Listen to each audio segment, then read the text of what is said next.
उरांव, संदीप उरांव, सनी उरांव और नया नया जुड़ी है मैडम निशा उरांव। लेना देना नहीं, आदिवासी कोई भी धर्म को मान सकता है। आदिवासी पहचान जो है वो एथनिक ग्रुप है, मतलब हमारे पुरखे। अगर इसी बात को देखिए, ये जो 3 डीएनए रिपोर्ट का मैंने बात किया 2018, 19 और 24, क्या बोलता है? कोई चुन रहा है, कोई शिकार करने, आप वहां से पता कर पाएंगे कौन सरना आदिवासी, कौन ईसाई आदिवासी, कौन हिंदू आदिवासी है। तो ये जो धर्म का जो चश्मा जो है ना, आप देखिएगा उसमें लिखा है 20 वर्षों की काली रात। वो लिखते हैं कि हिंदू देवी देवताओं के लिए आदिवासियों के घरों में कोई जगह नहीं है। पूरा इसी के बीच का है। और इसके अलावा एक ये भी है, आपको याद होगा 2023 में जब माननीय डॉक्टर रामेश्वर उरांव मंत्री थे, उनके घर में छापा पड़ा था। 23 लाख रुपये या 30 लाख रुपये कैश बरामद हुआ था। वो शराब घोटाला से संबंधित था। तो आप समझिए कि ये जो हम लोगों के बीच मुर्गा लड़ाई करा रहा है, यही लोग पूरा आदिवासी जमीन में आकर बैठ रहा है। यही सवन लोग, इनका पूरा ट्रक हमारा नदी से बालू उठा उठा के लेके जा रहा है। इनका ही ट्रक जो है हमारा पहाड़ में जाके वहाँ से पत्थर लेके जा रहा है। पत्थर को गिट्टी बना के लोग बेच खा रहे हैं। हमारा कोयला, यूरेनियम, आब्रक, बॉक्साइट सबको यही लोग बेच रहे हैं। नमस्कार, जोहार। झारखंड में आजकल क्या चल रहा है? आखिर झारखंड में आदिवासियों के साथ क्या हो रहा है? आखिर आदिवासियों की अस्मिता के साथ क्या हो रहा है? लेकिन आज यहाँ पे डिलिस्टिंग की जो बात हो रही है, यहाँ से लेकर के आज दिल्ली तक चले गए। डिलिस्टिंग की बात को लेके गए तो सही, लेकिन वहाँ पे बातें हुई नहीं। आज ऐसे ही बातों को हम करने के लिए हमारे साथ आज जुड़ चुके हैं जो हमारे आदिवासी सोशल एक्टिविस्ट हैं, ग्लेड सिंह डुंगडुंग जी। जोहार। जोहार। दादा, ये जो मामला है डिलिस्टिंग, इतना बड़ा शब्द लेके आ गए हैं, लेकिन सुनने भर का शब्द है, लेकिन दिल्ली तक पहुंच के शब्द गायब हो गया। क्या है मामला, बताइए। देखिए, ये जो आरएसएस का जो विंग है, जनजाति सुरक्षा मंच, जनजाति जागृति मंच और वनवासी कल्याण आश्रम, और जब डिलिस्टिंग की बात करेंगे तो विशेष रूप से जनजाति सुरक्षा मंच विगत 3 वर्षों से डिलिस्टिंग को लेकर झारखंड में, छत्तीसगढ़ में, इस इलाके में गंध मचाए हुए था। और खासकर झारखंड में जब भी दिसंबर का महीना आता था, ये लोग डिलिस्टिंग का शोरगुल मचाना शुरू कर देता था। और मैं आपको बताना चाहता हूँ, 24 दिसंबर 2024 को इन लोगों ने रांची का मोराबादी मैदान में एक बड़ी डिलिस्टिंग रैली का आयोजन किया था। उस समय में भी दावा किया कि पूरे झारखंड के 1 लाख लोग जो है कि जमा होंगे। छत्तीसगढ़ से भी बोरो लेके आया आदमी, उसके बाद भी 10,000 से भी ज़्यादा व्यक्ति जमा हुए नहीं हुए। तो उनका डिलिस्टिंग का एजेंडा वहीं फेल हो गया था। लेकिन उसी के समय बार बार ये लोग मोमेंटम देने की कोशिश कर रहे थे, बोल रहे थे दिल्ली जाएंगे, आज जाएंगे, अगला महीना जाएंगे, 5 लाख लोगों को लेकर जाएंगे। और इस बार विगत 2-3 महीना से अगर आप देखिएगा तो जनजाति सुरक्षा मंच के सोमा उरांव, मेघा उरांव, संदीप उरांव, सनी उरांव और नया नया जुड़ी है मैडम निशा उरांव, ये सारे लोग झारखंड में डिलिस्टिंग के नाम पर गंध मचाए हुए थे। कोशिश कर रहे थे यहाँ से बहुत सारे लोगों को दिल्ली लेके जाए। मोमेंटम नहीं बना। लेकिन देखिए, जैसे आपने कहा, दिल्ली गए डिलिस्टिंग कराने के लिए, इनका जो मंच था उसका नाम ही बदल गया, जनजातीय सांस्कृतिक समागम। इन लोगों को हिम्मत नहीं हुआ कि मंच जो है, मंच का मुख्य बैनर में कहीं डिलिस्टिंग शब्द लिखा जाए। और जब शाम को 4 बजे इनकी रैली निकली, तब देखिए जितना भी या तो बैनर पोस्टर था, प्लाकार्ड था, कहीं भी डिलिस्टिंग शब्द नहीं था। कहीं नारे नहीं लगा पाए डिलिस्टिंग के नाम पर। वहाँ पर जय भवानी, भारत माता की जय, जय श्री राम, यही सब इनका चल रहा था। और आप देख लीजिए, जो आम लोग झारखंड से गए थे, उनको कुछ मीडिया वाले सवाल पूछ रहे थे कि आप क्या करने यहाँ आए हैं दिल्ली। तो उनका सीधा जवाब था हम डिलिस्टिंग रैली में आए हैं, है ना। लेकिन उनके नेताओं के मुंह से डिलिस्टिंग शब्द नहीं निकला। दादा क्या लगता है इतने बड़े मंच तक जा करके गृह मंत्री, पूर्व सीएम सभी लोग एकजुट हुए और वहाँ पे जिस तरीके से धर्म की राजनीति की जा रही है, क्या लगता है धर्म की राजनीति करके विकास हो सकता है? नहीं, ये तो विकास और धर्म की राजनीति दूर अलग अलग की बात है। उसमें तो उसका मूल चीज को देखिए ना। आप एक रैली कर रहे हैं दिल्ली में ये कहते हुए कि जो आदिवासी ईसाई धर्म को मानते हैं, ये एक छोटा सा संख्या जो मुसलमान बन गए हैं, उनकी डिलिस्टिंग करनी है बोल के आप रैली कर रहे हैं दिल्ली में। आपका बैनर में, आपका प्लाकार्ड में, पोस्टर में कहीं डिलिस्टिंग शब्द नहीं है, नंबर 1। नंबर 2, आप कोई भी स्मारक पत्र नहीं दे रहे हैं। जब आपकी मूल मांग है, आपका संगठन का मूल मांग है डिलिस्टिंग, और इतनी बड़ी रैली आप कर रहे हैं, तो आपको तो स्मारक पत्र माननीय गृह मंत्री को देना चाहिए, स्मारक पत्र जो है कि प्रधानमंत्री को देना चाहिए, स्मारक पत्र जो है कि महामहिम राष्ट्रपति को देना चाहिए था।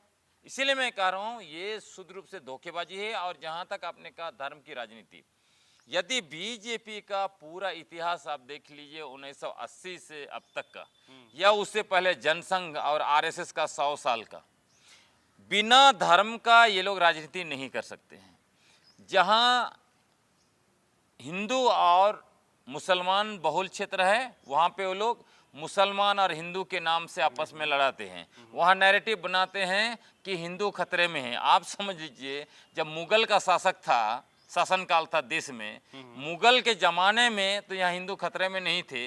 तो जब देश में राष्ट्रपति हिंदू, प्रधानमंत्री हिंदू, का एक राज्यों, अधिकांश राज्यों के मुख्यमंत्री हिंदू, राज्यपाल हिंदू, पूरा का पूरा सुप्रीम कोर्ट, हाई कोर्ट पूरा हिंदुओं से भरा पड़ा है, वहाँ पे हिंदू कैसे खतरे में आ गए?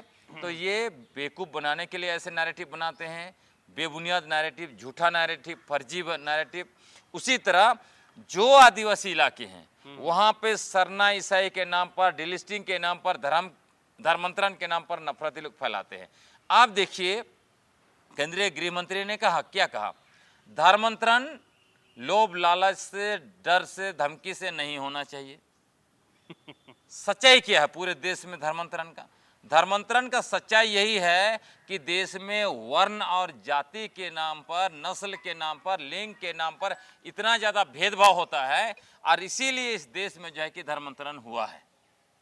अब उस चीज़ को ये लोग नहीं जो है कि ठीक करना चाहते, वर्ण व्यवस्था को खत्म नहीं करना चाहते, जाति आधारित, लिंग आधारित, रंग आधारित भेदभाव को खत्म नहीं करना चाहते हैं, और धर्मांतरण के नाम पर झूठा नैरेटिव बनाते हैं कि यहाँ धर्मांतरण हो रहा है, दबाव से हो रहा है, यहाँ लोभ लालच से हो रहा है। ये सब कुछ फर्जी साबित हो चुका है और इनका यही है। और आपको मैं बताना चाहता हूँ, मंच पर आपने देखा होगा बाबा कार्तिक उरांव का वहाँ पर फोटो था, धरती आबा भगवान बिरसा मुंडा का फोटो था। क्यों उसमें दो लोगों का वहाँ पर डाला, दो लीजेंड का वहाँ पे फोटो डाला? जबकि पूरे देश से आदिवासी आए थे, पूरे देश में आदिवासी लीजेंड की कमी नहीं है।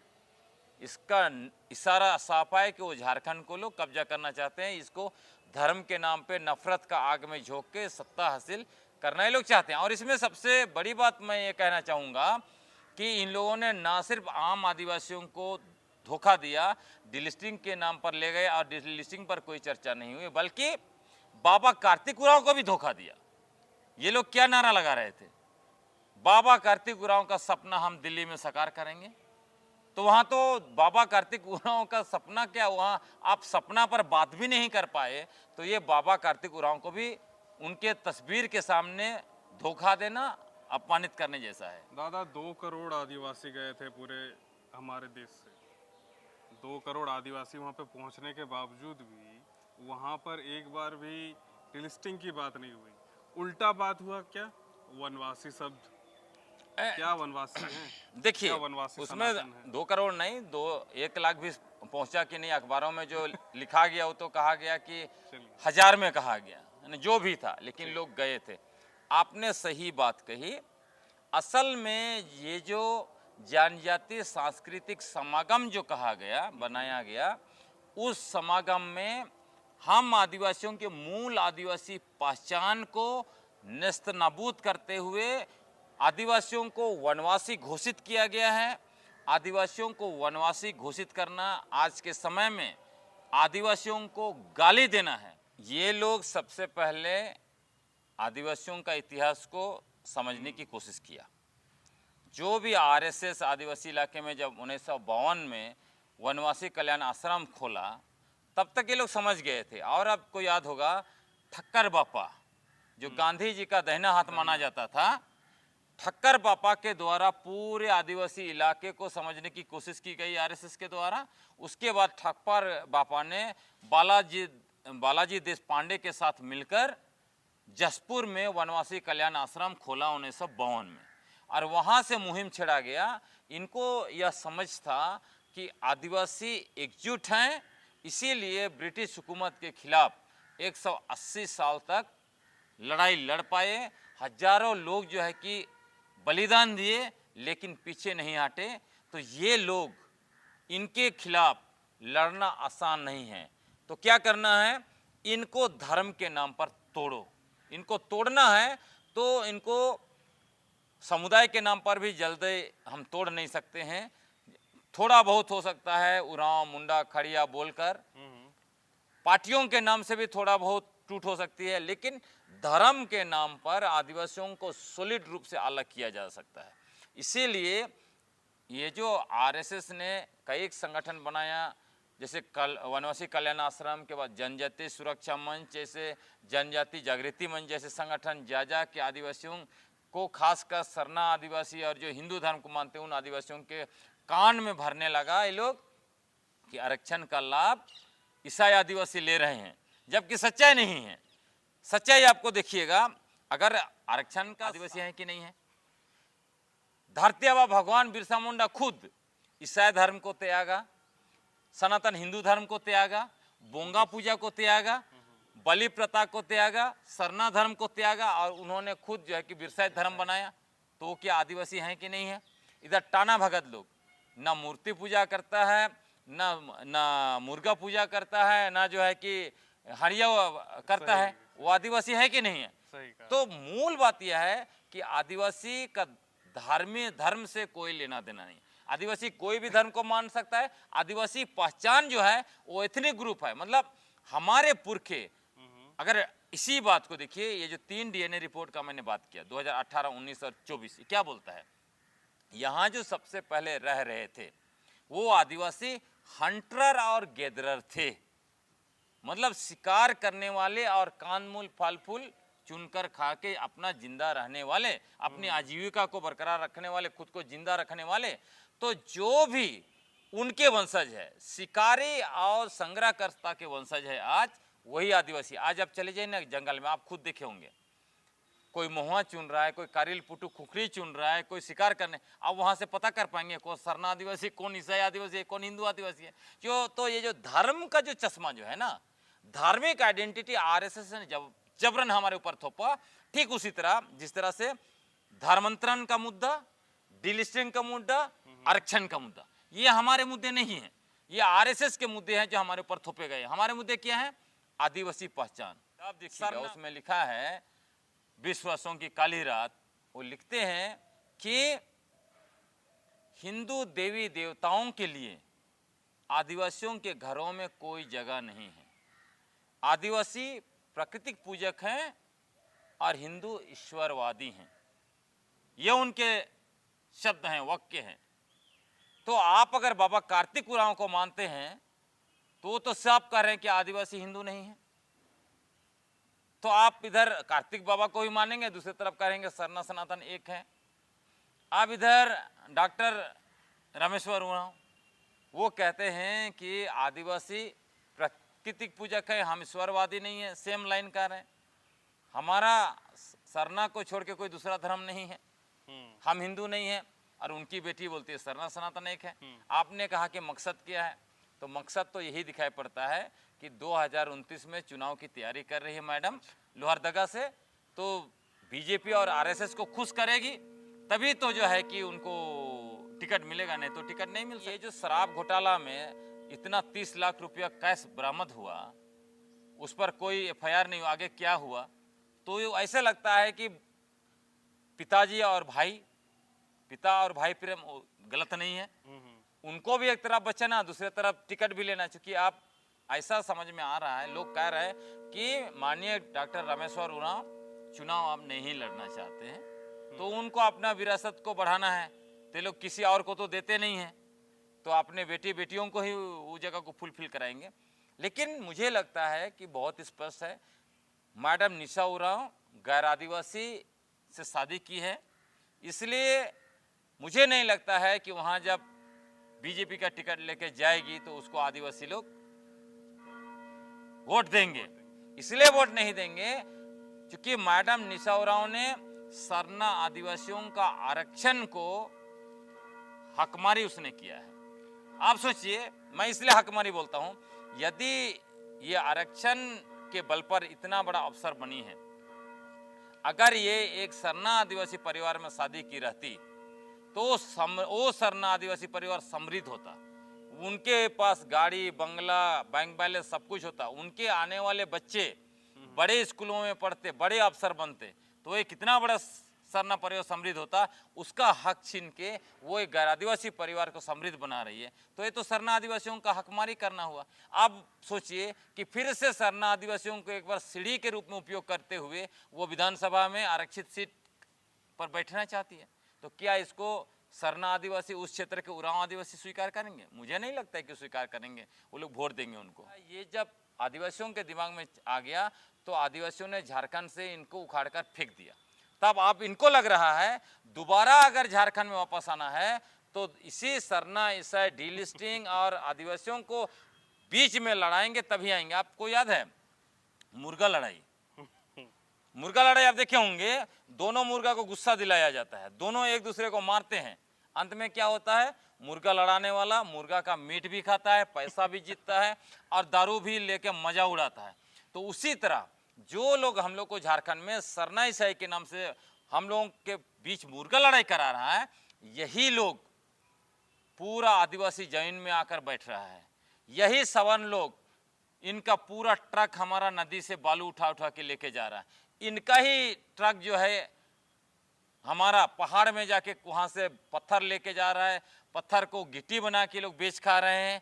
हमारा कोयला, यूरेनियम, आब्रक, बॉक्साइट सबको यही लोग बेच रहे हैं। हमारा जंगल से टिम्बर बेच बेच के कौन ले रहा है?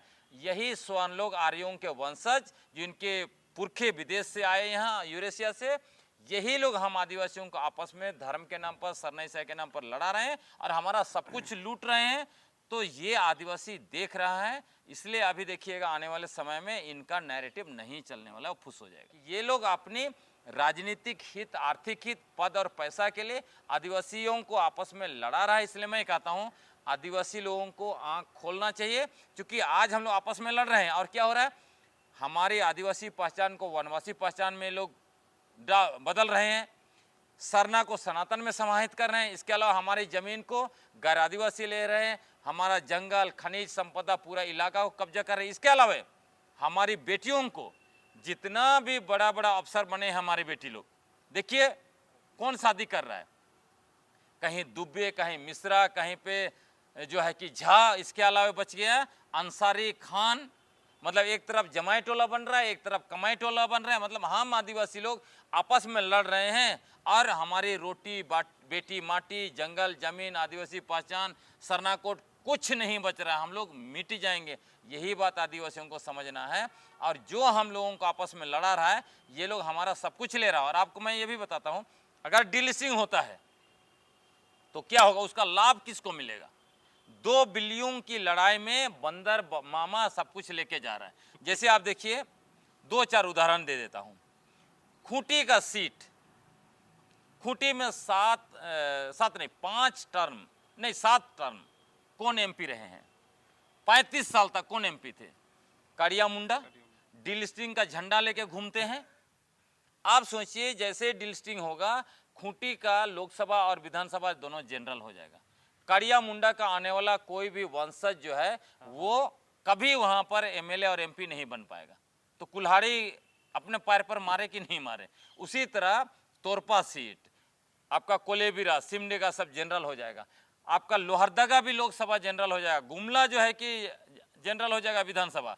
तो ऐसे कई एक ऐसे सीट हो जाएंगे। तो पॉलिटिकली जानते हैं हम लोग का 1-2 लोकसभा सीट बच जाएगा, 10 से 15 विधानसभा बच जाएगा, और धीरे धीरे हमारा जो शक्ति है, राजनीतिक ताकत आपकी खत्म हो जाएगी।